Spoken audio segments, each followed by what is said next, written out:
2020 жылдагы парламенттик шайлоолорго тиешелүү болгон акыркы соттук талаш 4 октябрда болуп өткөн шайлоону жараксыз деп таануу жөнүндөгү Борбордук шайлоо комиссиянын токтомунан улам келип чыккан. Иштин маңызы төмөнкүдөй болгон. Шайлоо өткөндөн кийинки күнү Борбордук шайлоо комиссияга дароо 10 саясий партиядан арыз келип түшкөн. Алар Борбордук шайлоо комиссия караган шайлоонун жыйынтыгын жокко чыгаруу жөнүндөгү талапты коюшкан. Борбордук шайлоо комиссия өз токтомунда пайда болгон коомдук саясий кырдаалды эске алып, коомдогу чыңалуунун өсүшүнө жол бербөө, туруктуулукка, жарандык тынчтыкка жана макулдашууга көмөк көрсөтүү максатында ушундай чечимге келгендигин белгилеген.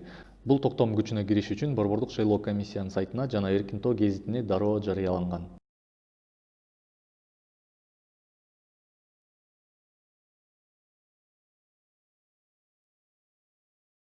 Бирок бейөкмөт уюмдардын бири бул токтомго макул болгон эмес жана административдик сотко кайрылган. Ал Борбордук шайлоо комиссиянын аракеттерин негизсиз жана мыйзамсыз саясий чечим деп атаган. Сот арызды карап чыгып, бейөкмөт уюм мыйзамдын бузулгандыгына олуттуу далилдерди берген эмес деп чечкен жана арызды канааттандыруудан баш тартуу чечимин чыгарган. Парламенттик шайлоо талаштары жөнүндөгү сериябызга көз салганыңыздар үчүн чоң рахмат.